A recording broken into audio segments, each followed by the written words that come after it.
C'est la nouvelle que l'on attendait. Bienvenue sur e-Radio, la radio de toutes les générations.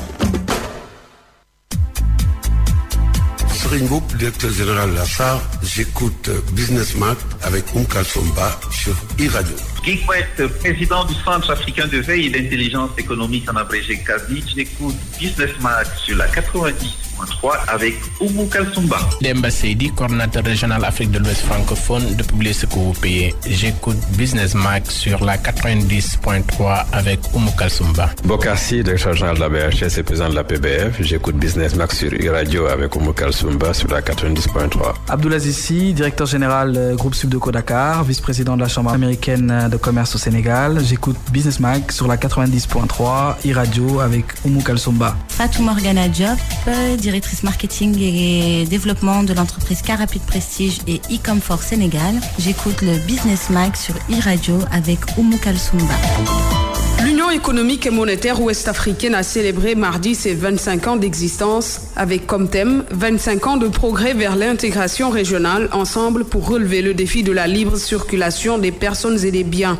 Alors, quels sont les enjeux des politiques macroéconomiques? La zone franc d'hier et d'aujourd'hui, enjeux et perspectives pour la région, les défis de renforcement de l'intégration régionale en Afrique, l'interconnectivité entre pays membres de l'UEMOA, autant de questions qui seront abordées ce samedi 3 août 2019 dans Business Mag avec Mbaïsila Khouma, consultant en développement économique.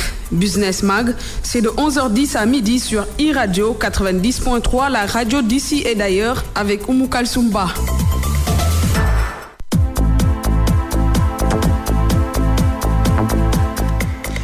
Merci d'être à l'écoute de la 90.3 e-Radio. Merci aussi de nous regarder sur ITV Canal 15 de la TNT.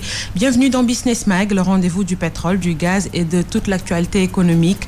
La zone UEMOA, intégration économique, avenir et défis, notre thème du jour. Et pour en parler, Business Mag reçoit Mbaïsila Khouma, consultant en développement économique et promotion du secteur privé. Bonjour Monsieur Khouma et merci d'avoir accepté mon invitation. Bonjour Oumou, c'est moi qui vous remercie de l'invitation et de l'opportunité que vous me donnez de parler aux Sénégalais et aux gens qui nous écoutent aussi de l'extérieur, et que je salue très bien du fond du cœur.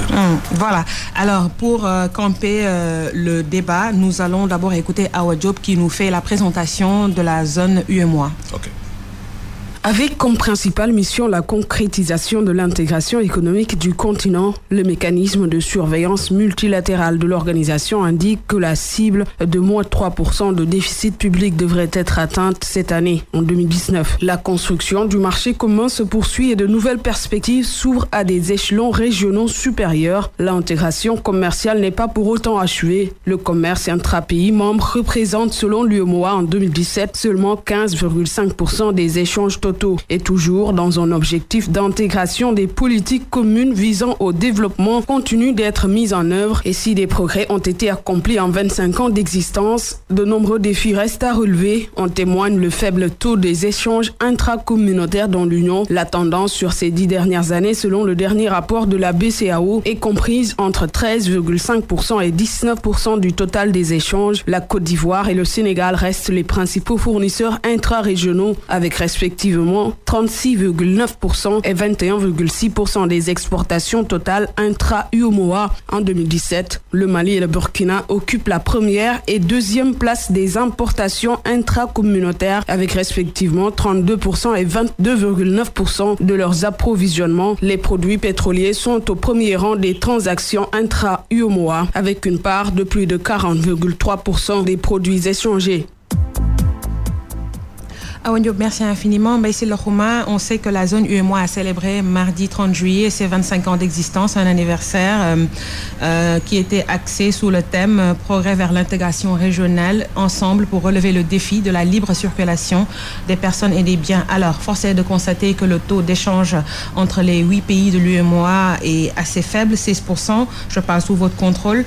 Et pourtant, il y a un paradoxe car le pays compte un immense marché de 120 millions de consommateurs dans un espace de 3,5 millions de kilomètres carrés.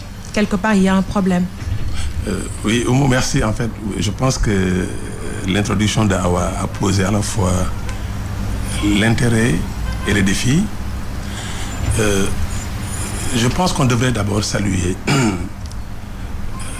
l'initiative qui a été prise par ceux qui ont déjà mis en place au début, dans les années 62, l'Union monétaire ouest-africaine, et ensuite la communauté des États de l'Afrique de l'Ouest, la CAO. Parce qu'avant d'être UEMOA, qui n'est arrivé qu'en 1994, il y a eu d'abord cette volonté de créer un ensemble que nous avions hérité de la colonisation, 8 pays qui parlaient la même langue française officielle et qui avaient effectivement hérité d'une même monnaie.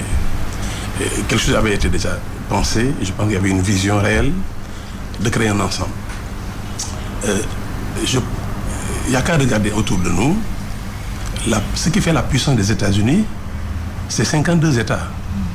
Parce que les États-Unis, eux, sont arrivés à ce qu'on appelle l'étape ultime donc, du marché commun, c'est-à-dire le marché commun qui finit par une fédération politique. L'Union monétaire ouest-africaine, en fait, a réussi quelque chose de très costaud, que beaucoup de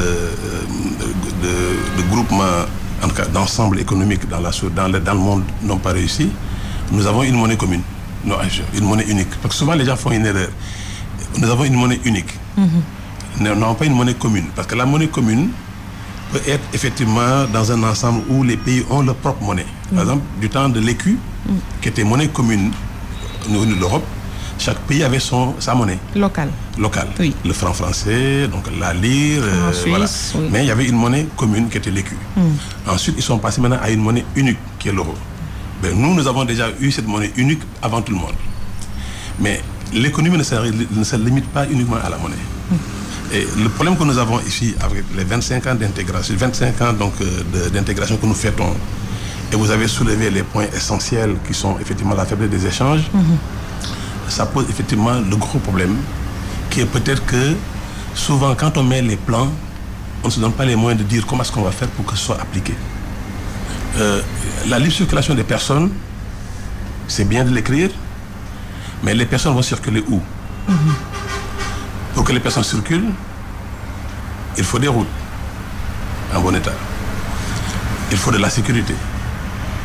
Il faut que sur le terrain, les fonctionnaires qui sont chargés de faciliter cette circulation comprennent l'intérêt.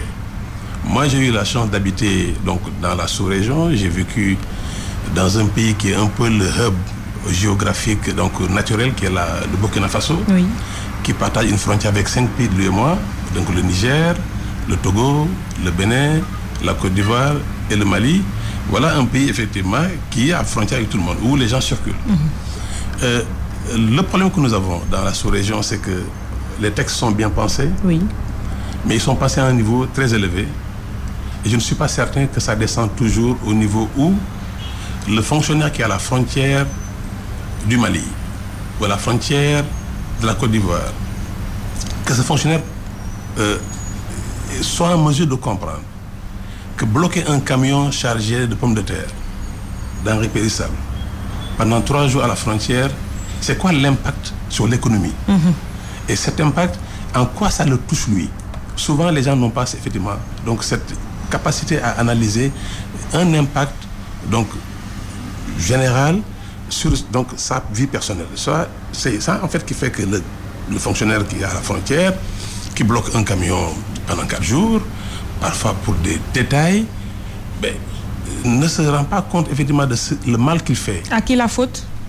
La faute est presque à tout le monde, mais la faute est peut-être aux décideurs qui n'ont pas cette capacité à communiquer, à cascader la communication pour que les gens soient sensibilisés. Mais le fonctionnaire qui fait son travail au niveau des frontières subit, mais passez-moi l'expression, est aux ordres des autorités. Oui, mais les autorités qui sont à Ouagadougou ou à Dakar ou à Bamako, il ne fait que suivre les instructions ou bien il y a un laisser-aller au niveau des frontières? Il y a même une mauvaise compréhension même de cette notion de libre circulation des personnes et des biens. Parfois, vous savez, le pouvoir, c'est quelque chose effectivement qui est assez compliqué et assez complexe. Le fonctionnaire qui est à la frontière entre le Burkina Faso et le Niger, mais c'est, entre parenthèses, le gouverneur de cette région-là, c'est le patron. Il a la possibilité de vous bloquer pendant 4 heures de temps, pendant 8 heures de temps. Ce n'est pas le cas dans les pays développés quand même. Non. Ça, ce phénomène, on ne le voit qu'en Afrique. Non, on ne le voit qu'en Afrique, malheureusement. Et ça impacte énormément les chiffres que vous venez de donner, qui sont assez alarmants. 16% d'échanges entre nous, ça veut dire quoi? C'est 84% d'échanges avec les autres. Un manque à gagner énorme. Un manque à gagner énorme en termes de création d'emplois. Parce que chaque fois que vous avez importé un produit ailleurs, vous avez consolidé de l'emploi dans ce pays, vous avez créé de l'emploi dans ce pays, vous avez donc dépensé des devises pour ce pays, parce qu'en fait, vous payez en devises, vous vous êtes appauvri d'une manière ou d'une autre, et vous avez créé du chômage chez vous. C'est en cela que promouvoir ces échanges entre nous, c'est important. L'Europe échange pour 67% entre eux, les pays européens. Certains pays européens échangent pour 83% dans l'Europe. Si vous prenez l'ALENA, qui est donc l'ensemble Mexique, États-Unis, Canada, ils sont à 54% d'échanges entre eux. Et vous prenez effectivement donc nos pays africains, 16% d'échanges entre nous, ça veut dire que nous échangeons avec le reste du monde. Et nous créons de la valeur ailleurs, nous créons de la richesse ailleurs, nous créons de l'emploi ailleurs, et pendant ce temps, le chômage grimpe chez nous. Il faut nécessairement que cette libre circulation des personnes et des biens se traduise sur le terrain par des projets régionaux d'intégration. Lesquels par exemple? Je commencerai par un. Si nous voulons circuler, il faut déjà faire des routes. Des infrastructures. Des infrastructures. Il faut des routes, des autoroutes pour nous-mêmes. C'est-à-dire identifier les corridors, s'asseoir ensemble et dire où est-ce qu'on doit mettre une route entre les pays. Où est-ce qu'on doit mettre un chemin de fer entre les pays. Et ça, c'est pour moi peut-être l'infrastructure de base qui nous manque. On ne peut pas effectivement imaginer que 60 ans après les indépendances, même le chemin de fer que le colon nous avait laissé, que nous ne soyons pas en mesure de le remettre en place. Et je crois que ça, c'est un gros problème. Il nous faut effectivement identifier donc ces corridors, s'assurer que entre nos États, il y a suffisamment de routes, suffisamment d'autoroutes, suffisamment de chemins de fer, suffisamment de bases logistiques. Parce que vous allez parfois à la frontière, moi j'ai eu la chance de faire ces routes, vous arrivez, vous voyez des files de camions au soleil. Certains de ces camions sont donc remplis de denrées périssables et personne ne s'en occupe. Il faudrait peut-être créer des bases logistiques avec des entrepôts réfrigérés qui pourraient abriter effectivement ces camions pour que les denrées périssables effectivement maintiennent la chaîne de froid. Tout ça, c'est des projets qu'il faut réfléchir. Et souvent, les décisions sont prises en amont. Il y a une bonne volonté de dire, OK, on va effectivement faire l'intégration. Mais derrière, il faut créer les conditions pour que cette intégration soit effectivement réelle. Est-ce qu'aujourd'hui, l'espoir est permis de booster le taux intracommunautaire dans la zone UEMOA? Je prends l'exemple de ce que disait le président Ouattara, qui est un économiste de renommée mondiale, qui a effectivement été parrain donc, de cette UEMOA. Il était gouverneur de la Banque centrale, premier ministre de la Côte d'Ivoire, donc il sait de quoi il parle. Il parle encore de ça comme d'un rêve. Il parle de l'intégration toujours un rêve. C'est-à-dire, bon, si c'est un rêve, les yeux ouverts, d'accord, ça veut dire qu'on pourrait le réaliser, mais je ne voudrais pas que ce soit juste un rêve. Voilà. Je sens dans sa pointe, dans l'interview qu'il a donnée à un journal de la place, il y a un peu de dépit dans ce qu'il est en fait en train de dire. Ce n'est pas du découragement, mais je pense qu'il se pose des questions de pourquoi nous en sommes là 25 ans après. 25 ans après cette intégration, qui est quand même... Nous avons, réussi ce que Béli Balassa, donc l'économiste hongrois, a classé comme typologie des ensembles. Nous sommes à la dernière phase, par exemple, de la fédération, en fait. Nous avons un marché commun avec une monnaie unique. Un marché de 120 millions de consommateurs. Donc pour l'entreprise privée, et c'est ça effectivement qui m'intéresse moi. Oui, on va en venir, le cas du secteur privé. Le secteur privé, mais un marché de 120 millions, c'est énorme. 120 millions d'habitants, ça allait vous cibler au moins 80-90 millions de consommateurs, quel que soit le produit. Vous pouvez dire même 70 millions. Mais 70 millions de consommateurs, si vous n'avez que 10% de part de marché, c'est 7 millions de consommateurs. Avec 10% de part de marché. Le prophète zimbabwéen dit vaut mieux avoir 10% de l'éléphant que 100% de la souris. 10% de l'éléphant, vous allez encore emprunter peut-être les frigos du quartier pour pouvoir mettre la viande. 100% de la souris, c'est le repas du matin et c'est fini. Donc, ces ensembles, c'est en cela que c'est important. En fait, quand ils ont été créés, tous ces espaces, en fait, c'est pour développer les échanges commerciaux. Et quand on parle d'échanges commerciaux, on parle du secteur privé. Et le secteur privé, même le paysan qui produit sa banane, et qui transporte donc le produit d'un marché à un autre, c'est un privé, c'est pas juste l'entreprise. L'entreprise, c'est la phase ultime de transformation. Oui, surtout qu'on sait que nos économies sont dominées par le secteur informel. Informel, voilà. Le cas du Sénégal avec 90%. Mais partout, c'est l'informel. Oui. Donc, le tissu industriel, il est encore extrêmement faible. Oui. Et c'est là la bataille actuellement. Il faut industrialiser. Il nous faut passer à l'industrialisation. Ça, c'est vraiment là qu'on va gagner la bataille donc, du sous-emploi. C'est là qu'on va créer de la richesse. Et c'est là qu'on va faire en sorte que l'Afrique ne sera plus un souk. Pour l'instant, faites le tour du marché, tout nous vient de partout. D'Asie du Sud-Est, de l'Europe, des États-Unis. On devient un peu un souk. Et ça ne peut pas créer de l'emploi. L'emploi se crée au niveau de la transformation industrielle. Comment industrialiser nos économies? Déjà, il faut identifier, c'est facile. Moi, quand je m'occupais de promotion des investissements, je suis allé dans un pays d'Asie et un de mes interlocuteurs m'a dit, mais c'est quoi votre stratégie? J'ai un peu tourné la tête, je n'avais pas une idée claire de la stratégie. Il m'a dit, vous savez quoi, ne vous compliquez pas la vie, Mbaye. Quand tu repars au Sénégal, va tirer le tableau des importations. Et dans ce tableau des importations, identifie les produits les plus usités et les produits que vous pourriez faire chez vous. Ce qu'on appelle en anglais import substitution. La substitution des importations. Et ça, c'est la première chose que nous devons faire. Mais en fait, des clous. Faire des clous. Les clous, c'est juste un moule dans lequel vous versez effectivement l'étain ou l'acier. Vous sortez, vous usinez, vous avez un clou. Et jusqu'à présent, au Sénégal, on importe des clous, oui. On importe des marteaux. Il y a des choses qu'on importe qu'on ne peut pas imaginer importer. Mais pour cela, il faut une politique industrielle. Il faut que l'État et le privé se mettent ensemble. Moi, je pense que toujours on dit l'État. Non, il n'y a pas que l'État. Oui, je suis d'accord. L'État a bon dos, mais il y a plein de choses sur lesquelles le privé doit se mettre en situation de se dire est-ce que nous ne sommes pas trop dans la facilité? Le secteur informel, comme vous disiez, 90%, mais vous savez qu'il contribue pour moins de 5% au niveau des recettes fiscales. Oui. C'est inadmissible. C'est un manque à gagner aussi. Énorme pour l'État. C'est-à-dire le budget de l'État où les ressources propres sont de 2500 milliards actuellement, mais si le secteur informel avait été un tout petit peu formalisé et qu'ils sortent de leur zone de confort pour contribuer un tout petit peu au développement, mais nos ressources propres pourraient passer à 4 000 milliards. On n'aurait pas besoin d'aller chercher les 1 milliard 5. Non, les 15 milliards. 1 million 500, oui. 1500 milliards. 1500 milliards, oui, voilà. D'emprunt, oui. Non. Parce qu'on a un budget qui avoisine les 4 000 milliards. À 4 000 milliards. Et à ce moment-là, on aurait peut-être besoin d'emprunter à l'étranger 500 milliards. Et avec ça, on est confortable. Si effectivement, M. le Président avait un tel budget, je peux vous garantir qu'il aurait moins de nuits courtes que maintenant. Voilà. Mais ça, c'est un problème. Il faut que l'informel accepte un peu de sortir de cette zone de confort, d'importer. Mais est-ce qu'il est facile de contrôler le secteur informel? Comme son nom l'indique, c'est un secteur non structuré. Oui, on peut le structurer. Comment? Je pense qu'il faut amener les gens à pouvoir dire, par exemple, vous voyez parfois l'État lance un appel d'offres. Fourniture de table-banc pour l'école. Mbaye Selo Khomas, donc tout de suite, soumet son appel d'offres, donc soumet sa proposition, gagne le marché, et qu'est-ce qu'il fait? Identifie un pays en Asie, va importer les table-bancs pour les livrer.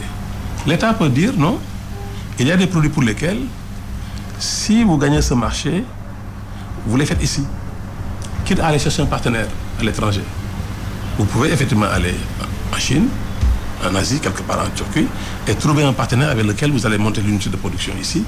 L'État a le droit de le dire.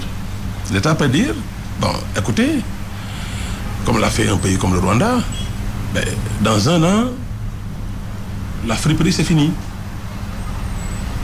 C'est des décisions fortes. Oui. Mais c'est des décisions qui vont conduire les gens à dire, mais si la friperie est finie, ça veut dire qu'on doit relancer la confection. Ça, un pays comme le Rwanda peut se le permettre. Mais ici, par exemple au Sénégal, on ne peut pas se réveiller un bon matin et dire que la friperie c'est fini. Parce qu'on sait que la majorité des populations a un revenu faible. Oui. Et que cette frange de la population ne peut pas se permettre d'aller dans les magasins acheter quand même des tenues chères. Donc la friperie aussi, c'est une alternative pour les personnes démunies. Oui, mais on peut effectivement, si on joue l'échelle dans la confection, on peut arriver à produire des t-shirts, on peut arriver à produire des chemises, des shorts à des prix accessibles.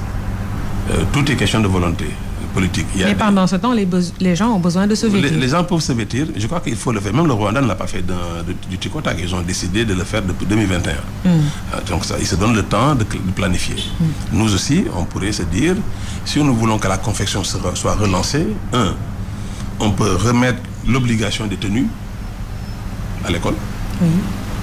Nous, on a connu ça. C'est la tendance du moment, je pense. C'est la tendance du moment. Oui. Je pense qu'il faudrait l'imposer. Nous, on a connu le Soboko. C'était effectivement chemise kaki, culotte kaki. Mais pour ça, il faut quand même qu'on ait au moins des usines qui confectionnent des tissus. On avait Sotiba, mais... Justement, c'est là où l'intégration encore africaine peut jouer. Vous avez, si vous prenez les pays de la suite de l'UEMOA, le Mali, le Bénin, le Burkina Faso et le Sénégal, vous êtes à plus de 3 millions de tonnes de production de coton. Ça veut dire que si on se donne les moyens, on peut se spécialiser dans la sous-région pour que les filatures soient dans une zone, les tissages soient dans une zone. Parce que vous prenez un peu la grappe textile, elle part de l'égrenage donc du coton jusqu'à la confection. Et là-dedans, il y a plusieurs étapes de filature, de tissage, de teinture. On peut effectivement trouver des solutions. On peut le faire aussi dans la production animalière, où effectivement, généralement, quand on parle de... Moi, je le vois, quand on regarde à la Tabaski, le nombre de peaux de bêtes qui sont jetées, c'est terrible. Alors que quand vous regardez la chaîne de valeur animalière, la viande est à part, mais c'est avec la peau qu'on fait l'argent. Oui, même avec les cornes. Avec les cornes, on fait des boutons. Oui. Donc tout ça, en fait, il faut effectivement s'asseoir, créer les conditions donc, de la chaîne de valeur industrielle pour dire où est-ce que l'État va créer les conditions pour que le privé se lance. Parce que au début, le privé ne se lance pas parce qu'il n'y a pas de marché. Parce que c'est vrai que vous ne pouvez pas produire s'il n'y a pas de marché. Mais on a un marché. Malheureusement, pour que ce marché-là soit réellement intéressant pour le privé, il faut qu'il soit accessible. Il faut qu'on puisse toucher les populations, qu'on leur amène la matière entre leurs mains. Et ça, maintenant, il faut des infrastructures. Et c'est là où l'État, effectivement, les États de la sous-région, ont peut-être un peu manqué le coche. Et ce qui fait que les échanges sont extrêmement faibles. Oui. Voilà, il est plus facile de faire venir un conteneur de Turquie que de faire venir un camion effectivement de Niamey. C'est un paradoxe. C'est un paradoxe. Oui. Et donc voilà les questions qu'il nous faut régler.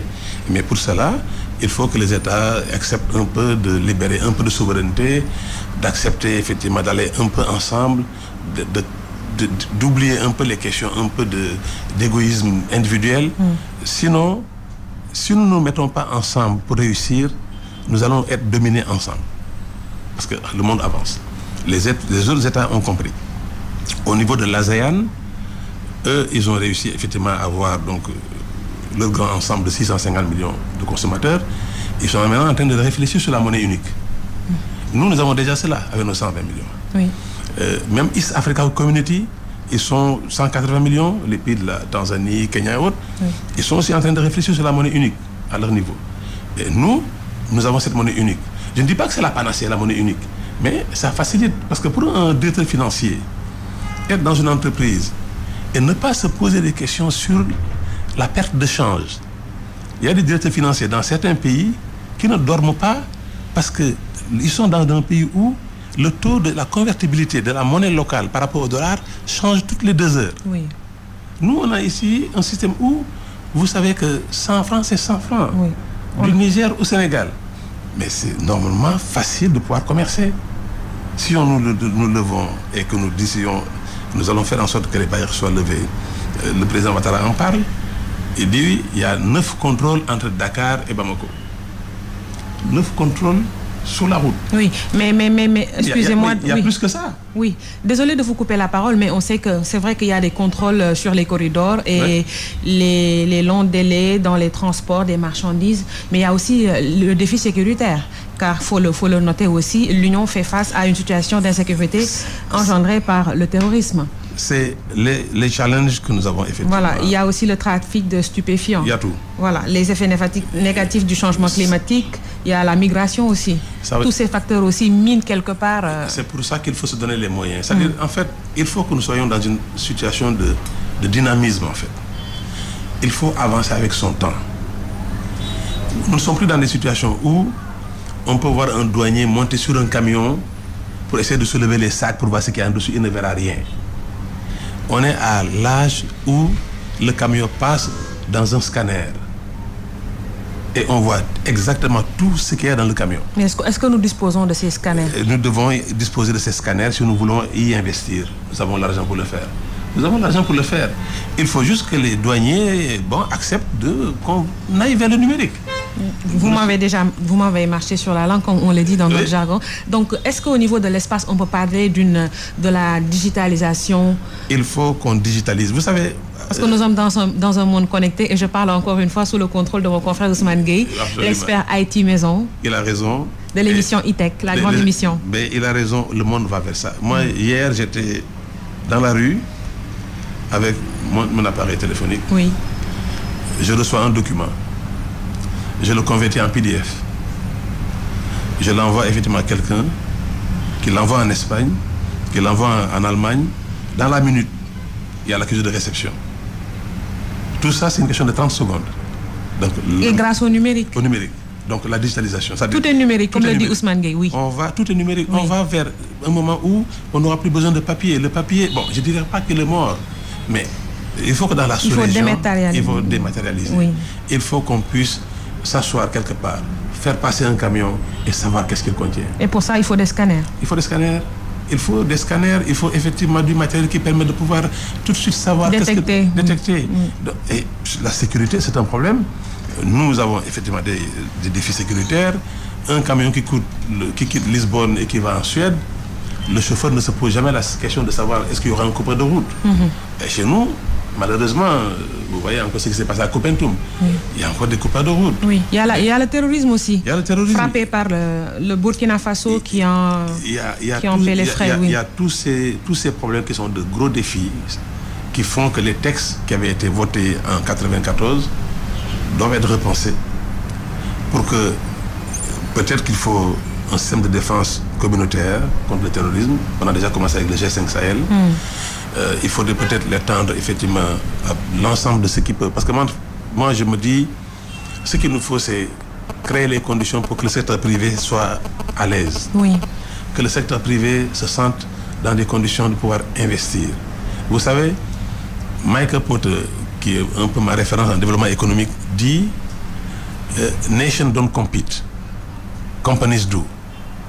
En fait, les États ne sont pas en concurrence. Souvent, les gens oublient cela. Ce sont les entreprises privées installées dans les États qui sont en concurrence. Et une concurrence saine. Saine. Le Japon n'est pas en concurrence avec la France en tant qu'État. Ce sont les entreprises automobiles japonaises, les entreprises automobiles françaises qui sont en compétition. Les banques japonaises, les banques françaises qui sont en compétition. Donc c'est l'entreprise privée qui fait l'État. Il faut que les gens comprennent que, comme disait le président Abdou Diouf, moins d'État, mieux d'État, oui, mais c'est moins d'État, plus de privé. Quand c'est bon pour le privé, c'est bon pour l'État. Et ça, un pays comme la Malaisie, le docteur Mahathir avait réussi à le faire, à l'inculquer aux fonctionnaires. C'est-à-dire, le jour qu'on arrive à ce qu'un fonctionnaire soit pressé d'aider un jeune entrepreneur à réussir, et non lui mettre le bâton dans les roues, parce qu'on sait ce qui se passe. Vous voulez entreprendre, mais on vous met tellement de bâtons dans les roues, dans l'administration, que vous finissez par vous décourager. C'est parce que les gens ne savent pas qu'un État fort, c'est d'abord un secteur privé fort. Et c'est donc moi, mon message, c'est ma raison de vivre actuellement, c'est de dire le développement économique, c'est un secteur privé fort, c'est la création d'emplois. Si le développement économique sans création d'emplois, c'est absolument rien. L'économie en tant que telle n'est pas juste quelque chose de virtuel, c'est pour que les hommes puissent effectivement se développer et devenir prospères. C'est ça le but de l'économie. Voilà. Vous êtes bien sur iRadio 90.3, vous regardez en même temps ITV Canal 15, vous écoutez et vous regardez Business Mag en même temps, le rendez-vous du pétrole, du gaz et de toute l'actualité économique. Mbaïsi Lahoma, économiste, expert en consultant, en développement économique et promotion du secteur privé. Notre invité du jour, justement, nous allons rester sur le secteur privé. Maintenant, comment lever les obstacles pour que le secteur privé puisse bénéficier pleinement des acquis de la zone, de l'intégration dans la zone? Je pense que le président Ouattara, même le ministre Hott, a déjà donné quelques pistes. Le plus dur est là. Il y a un marché commun. On a un tarif extérieur commun, c'est-à-dire on a un cordon douanier, c'est-à-dire à l'intérieur, les produits doivent circuler normalement, logiquement, sans aucune... Mais tel n'est pas le cas, force est de le constater. Malheureusement, comme je disais, je vais vous donner une anecdote. Je passe entre Ouagadougou et Niamey par la route. Donc, tu vous faites Ouagadougou, Koupela, Fadangourma, et vous allez à Niamey. Et puis à la frontière, il y a le policier qui me demande donc mes papiers. C'est avec donc mon collègue du Burkina. Je sors mon passeport. Il me dit non, lui il veut voir la carte d'identité. Et le passeport c'est pour les aéroports. Je dis bon, normalement le passeport ça permet de passer le port. Le port ça peut être terrestre, ça peut être aérien ou maritime. Vous voyez un peu le dialogue de sourds, mais nous sommes dans la pleine brousse. Hein. C'est lui qui est le patron de la zone. Donc il insiste, j'insiste, on finit par trouver un terrain d'entente, qu'il accepte que le passeport pour m'identifier. Mais il me dit, mais où est votre carnet de vaccination? J'ai dit, mais normalement, vous, en tant que policier, vous n'avez aucune habilité à me demander un carnet de vaccination. Et d'ici, que là où il est, il représente tous les corps. Vous voyez un peu, en fait... C'est une mentalité. Une mentalité. Bon, vous voyez un peu là où est-ce que vous voulez en venir. On a fini par trouver un terrain d'entente. Mais ce n'est pas souhaitable. Ce qui est souhaitable, c'est que les gens comprennent que la libre circulation des personnes et des biens, ça n'a pas juste été inventé pour faire plaisir, c'est que c'est une fonction économique essentielle. Oui. Si vous pouvez vous mouvoir dans un espace avec vos produits, les vendre, revenir dans la même journée. Vous savez, Dakar-Bamako, 1200 km.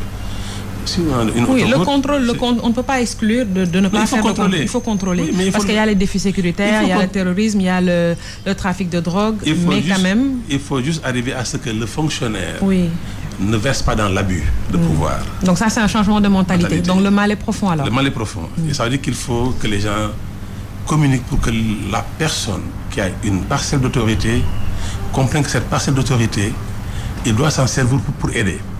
Il ne doit pas s'en servir pour neutraliser les gens. Non. Donc ça demande beaucoup de communication, beaucoup de formation, parce qu'en fait, les traités que les présidents signent, les assemblées votent, mais allez voir le nombre de personnes qui ont lu les traités. En fait, on a besoin d'une intégration des peuples.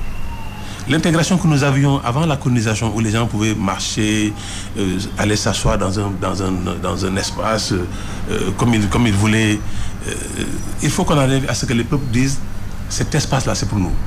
Dans le temps, ça existait. Dans le temps, il n'y avait pas effectivement de problème de frontières. Les Sénégalais allaient effectivement... Il n'y avait pas le phénomène de la migration aussi. Il y avait même des migrations, parce que moi, j'ai été au Tchad où il y a un village qui s'appelle Sénégal. Ah bon? Qui a été créé par les gens qui partaient à la Mecque à pied. Parce que les gens qui partaient à la Mecque à pied passaient par le Tchad, par Abéché. Il y a un village qui s'appelle Sénégal sur la route d'Abéché. Donc les migrations existaient. Mais elles n'ont pas été effectivement aussi denses que maintenant, qui ont été les migrations d'ordre économique, où les gens partent au Niger, pas pour rester au Niger, mais c'est un corridor pour aller en Europe. Ça, c'est autre chose. Et là-dedans, il y a effectivement tout ce que ça charrie comme risque de terrorisme. Voilà. Donc, mais aujourd'hui, le phénomène a pris des proportions inquiétantes. Oui. Il faut effectivement, dans les textes de l'UEMOA qui doivent être revisités, que ces questions effectivement à la fois économiques et tout ce qui peut donc contraindre l'économie soit donc traité. Et je pense qu'il faut que les États se disent, pour que nous ayons un secteur privé fort, nous devons nous asseoir pour dire, OK, comment peut-être asseoir une sorte de spécialisation des pays? Parce que si le marché est de 120 millions, mais si chaque pays fait la même chose aussi, on se marche dessus. Il y a des pays qui ont, sur le plan donc, des ressources naturelles, qui sont beaucoup plus forts dans l'agriculture, d'autres sont beaucoup plus forts dans l'élevage, d'autres sont beaucoup plus forts dans les mines. On peut effectivement trouver des moyens de pouvoir faire des sortes de grappes industrielles qui sont effectivement donc, bien réparties dans différents pays, des corridors donc, au niveau infrastructure pour que les gens puissent circuler, que les marchandises circulent et surtout que les contrôles intempestifs dont on parle, que ceci soit... En Europe, vous passez les frontières, il y a des douanes. Oui. Mais si vous donnez vos documents, le douanier regarde, le camion passe dans le scanner, le cachet, 5 minutes, le camion repart. Mais il faut qu'on en arrive là. Nous avons les moyens, je pense, d'en arriver là. Et il faut que la zone soit connectée aussi, encore une fois. Justement, je parlais ce qui nous manque. La digitalisation. C'est les projets régionaux. Oui. le Northern Corridor en Afrique de l'Est, ils sont en train de faire 9 projets. Donc 9 projets régionaux. Entre le Kenya, la Tanzanie, le Rwanda, l'Ouganda. 1, chemin de fer qui va relier tous les pays. 2, la fibre optique. Donc ça, votre Haïti, il va être très content. Oui, Ousmane Gueye. Il nous faut ce genre de projet. Il nous faut un projet, par exemple, de fibre optique qui va inonder effectivement l'ensemble de la sous-région. Et ça, il faut juste qu'on se mette en place. Parce que ça, c'est demain. Et ça, c'est le futur. Ça, c'est des projets que nous devons effectivement mettre en place. Des projets de transport électrique, de production et de transport électrique. Ça, c'est des projets régionaux. Là où le bas blesse dans la sous-région et qui fait que l'économie ne suit pas le politique, c'est que nous avons décidé d'intégration africaine, sous-régionale, du moins UEMOA, mais nous n'avons pas les projets d'intégration. Et ces projets, c'est des projets d'infrastructure. Ces projets d'infrastructure, parce que si on dit la libre circulation, oui, mais il faut d'abord circuler. Oui. Si vous ne pouvez pas circuler, c'est même pas la peine de dire que c'est libre. Parce que la personne ne peut pas y aller. Moi, j'ai été dans des endroits où vous quittez un pays, vous roulez à 120 à l'heure, vous passez à la frontière, vous arrivez dans l'autre pays, mais vous roulez à 20 à l'heure, tellement la route est catastrophique. Vous roulez première, deuxième. Mais tout simplement parce qu'il n'y a pas eu cette réflexion d'intégration de dire, si nous voulons que la personne puisse voyager tranquillement entre Dakar et Niamey, c'est quoi le corridor? Et dans ce corridor-là, on a 10 ans pour faire une autoroute. Chaque année, vous faites une portion, et ainsi de suite. En 10 ans, vous faites l'autoroute. C'est une question de volonté. Si on veut le faire, on peut le faire. Mais qu'est-ce qu'on attend pour le faire? Oui, mais ça, moi, malheureusement, je ne suis pas au niveau des décideurs. Peut-être que les présidents, ils ont beaucoup de volonté, mais quand ils sont dans le fauteuil, il y a des réalités que moi, je ne connais pas. Peut-être, parce que je pense que, comme je disais, le président Macky Sall a toujours dit, pas de chemin de fer, pas de développement. Et il a raison.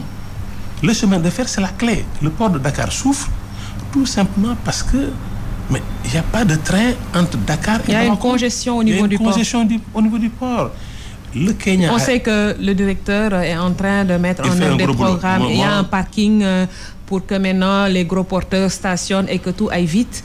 Mais c'est pas la solution. C'est pas la solution. C'est l'expert qui parle. C'est pas la solution. C'est quoi la solution? C'est une digression. C'est un chemin de fer. Mombasa, Nairobi, le Kenya a réussi à créer donc ce qu'ils ont appelé le cargo. Il prend tous les jours 110 conteneurs entre Mombasa et Nairobi. C'est l'équivalent de 110 camions de moins sur les routes. Nous avons 300 à 400 camions par jour sur la route.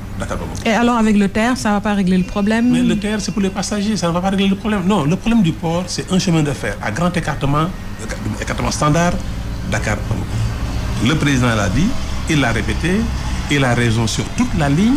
Ce dont je suis étonné, c'est pourquoi il ne le fait pas. Voilà.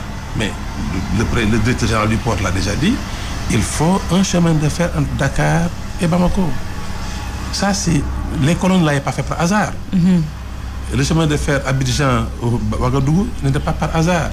Nous devons faire en sorte que toute la sous-région est reliée par un chemin de fer à écartement standard. Parce que si nous faisons un chemin de fer à écartement standard ici, et que le Niger fait un chemin de fer métrique, il n'y aura pas d'interconnectivité. Il n'y aura pas une harmonisation des infrastructures. Non, le train ne pourra même pas circuler parce que vous faites un train avec 1,435 m d'écartement. Il arrive dans une zone, c'est 1 mètre, ça dépasse le... Donc il faut une harmonisation. Il faut une standardisation. Voilà. Des infrastructures. Dans la zone UEMOA, on sait que la zone UEMOA, on va le rappeler, est composée de 8 pays, le Burkina Faso, le Sénégal, le Mali, la Côte d'Ivoire, le Bénin, le Togo, la Guinée-Bissau et le Niger. Est-ce que c'est possible pour les pays membres de mettre en place un projet de développement des ressources extractives, un programme de facilitation de l'approvisionnement des ressources extractives? Parce que je me suis inspirée du modèle fait par la CEDEAO qui a récemment validé un projet politique de développement, mais axé sur les hydrocarbures et un programme d'approvisionnement des produits pétroliers dans l'espace. Tout ce qui est ensemble est bénéfique. Donc, vous savez, nous ne sommes pas les seuls, l'UEMOA et donc un groupement économique de pays. Il y en a 8 au niveau de l'UA. Il y a l'East Africa, il y a la SADC, il y a l'Afrique centrale. Tout le monde est conscient qu'il faut se regrouper. L'union fait la force. L'union fait la force. Les Wolofs disent Mbolo Moïdole. C'est vrai. Mais il ne faut pas que ça soit uniquement dans les mots. Que ça soit que des slogans. Voilà. Il ne faut pas que ce soit un slogan. Il faut se donner les moyens d'être cette force. un marché de 120 millions, c'est bien, mais si ces 120 millions ne sont pas accessibles, vous n'avez rien. Il faut se donner les moyens de pouvoir effectivement toucher ces 120 millions. Il faut effectivement se donner les moyens de pouvoir être ensemble. Par exemple, les ressources extractives dont vous parlez, nous ne sommes pas toujours dans les mêmes... Par exemple, si vous prenez le Sénégal et le Mali, nous avons un peu d'or en commun. Mais le Mali est très riche en or et en bauxite. En bauxite. Oui. Voilà. Nous n'avons pas de bauxite, nous avons du fer. Oui. Malheureusement, la Guinée n'est pas UEMOA. Si la Guinée était UEMOA, là, le projet dont parlait Pierre Atepa Goudiaby, et il a raison. Le chemin de... La nouvelle route de l'acier et du fer. Oui. Mais il a de l'acier et de l'aluminium. Il a raison. Il est même avant-gardiste. Malheureusement, au Sénégal, quand quelqu'un parle, souvent les gens ne regardent pas le sujet, ils regardent la personne. Parce que Goudiaby l'a dit, les gens disent mais ce qu'il dit... Est-ce qu'il n'y a pas quelque part un conflit d'intérêt dans votre intervention? Parce que je vais rappeler aux auditeurs et aux téléspectateurs que vous étiez le directeur de campagne de Atepa Goudiaby. Oui, mais je ne le dis pas en tant que directeur de campagne, parce que je suis ex-directeur de campagne. Il y a un conflit d'intérêt quelque part. Non, c'est fini. La campagne est finie. On a été éliminé au niveau du parrainage. Voilà. Mais il a raison. Malheureusement, souvent on pointe le doigt, on ne regarde pas la lune. Il a doublement raison. C'est-à-dire, si on pouvait se mettre ensemble au niveau des ressources extractives pour dire nous avons cette capacité à produire du fer entre le Sénégal et le Mali, on a de la bauxite, on a de l'or, mais arrêtons d'exporter nos produits en l'état, ce qu'on appelle les produits crus. Mettons-nous dans une situation de pouvoir transformer, de créer de la valeur.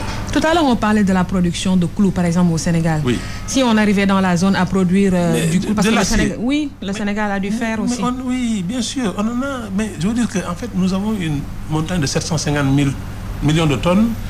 Si on y rajoute le Mali, facilement, on peut passer à quelques milliards de tonnes. Là, on a du zinc, le Burkina, par exemple, a du zinc, du cuivre. Dans notre sous-sol, là, il y a tout ce qu'il faut. Au Niger, il y a de l'uranium. On a tout ce qu'il faut. Il faudrait juste se donner les moyens de dire, pris isolément, nous ne pourrons pas nous en sortir. Par contre, ensemble, nous pourrons effectivement structurer des montages financiers, parce que là, ce ne sera pas un seul État, c'est 4, 5, 8 États qui se mettent ensemble. Mais si vous allez voir un bailleur de fonds, mais vous êtes plus crédible, parce que vous êtes quand même 8 à poser une signature. Vous pouvez lever des fonds beaucoup plus importants que c'était un seul État. Il faut qu'on se sorte de ces considérations individuelles, étatiques, de souveraineté. Nous sommes trop petits, pris isolément. Moi, quand je faisais la promotion des investissements, je ne parlais jamais du marché du Sénégal. Je parlais du marché de la sous-région, UEMOA, et des 500 millions de consommateurs de la CEDEAO. C'est ça qui intéresse un privé. Mais ce n'est pas 15 millions de Sénégalais, vous n'allez pas venir investir ici une usine de production de, je sais pas, de chaussures de sport et autres, pour juste les 7 millions de Sénégalais, peut-être potentiellement consommateurs. Non. Par contre, si c'est 80 millions de chausseurs potentiels dans la sous-région, ah oui, là c'est intéressant. Mais c'est comme ça qu'on doit effectivement réfléchir et sortir de cette considération individuelle. Le secteur privé a besoin, quand vous parlez à un privé, la première question qu'il vous pose, c'est quoi le marché? Oui. Même les cours d'économie commencent par la population. Donc, un facteur déterminant. Déterminant, c'est le marché. Dans le développement. C'est le marché. À qui je vais vendre? Si vous avez un marché de 120 millions, 80 ou 90 millions de consommateurs potentiels, même 5% de part de marché vous fait vivre. Même 5% de part de marché vous fait vivre. Par contre, mais vous ne pouvez pas effectivement vous lancer dans une production, dans des investissements lourds, si vous savez que ce marché de 90 millions d'habitants, il est virtuel, mais dans la réalité, vous ne pouvez pas y accéder, parce qu'il n'y a pas d'infrastructure pour y aller. Ou il y a trop d'insécurité, ou il y a trop de barrières non tarifaires, mais qui sont effectivement des barrières de contrôle intempestif, comme disait le président Ouattara, 9 contrôles entre Dakar et Bamako. C'est quand même trop. Ça, c'est officiel, il y en a plus que ça. C'est trop. C'est déjà un problème d'avoir des sources officielles et officieuses. Voilà. Lui, il dit 9. Ça dit que s'il dit 9, ça dit qu'il y en a au moins 9, mais il y a plus que 9. Demandez aux chauffeurs. Moi, j'ai posé des questions aux chauffeurs, ils me disent non, mais ce qu'on vit sur la route, c'est terrible, quoi. Parce que le petit policier qui est à Kidira, mais il n'y a personne, c'est lui le patron de la zone, quoi. C'est tout. Mais il faut le conscientiser pour qu'il comprenne que chaque acte qu'il pose a un effet, soit positif pour lui, soit négatif. Il faut qu'il comprenne quel acte positif doit-il poser et qu'il impacte lui. Ça, c'est important. C'est important. Ouais. Parole de Mbaye Sylla Khouma, consultant en développement économique et promotion du secteur privé. On est à 8 minutes du journal. Je vais bientôt rendre l'antenne. Vous l'avez compris. L'épreuve fatidique. Ah. Il y en a qui vont se dire, bon, on va voir. Il va être collé par Kalsoum, le quiz. Hein? Oui, vous l'avez compris. D'accord. Vous comprenez vite, apparemment. Non, on m'avait déjà averti. Vous êtes prêts? Prêt. Allez, on y va. Je suis un pays de l'Afrique situé à l'extrémité australe du continent. L'anglais est ma langue principale. On m'appelle la nation arc-en-ciel. Qui suis-je? South Africa. Ça, c'est une question cadeau. Vous avez bien démarré. Question 2. L'acronyme CVS. CVS. Oui. J'ai vu ça. CVS. Vous avez 2 secondes. Virtuel, je ne sais pas quoi. C'est bon. Vous passez. Passe.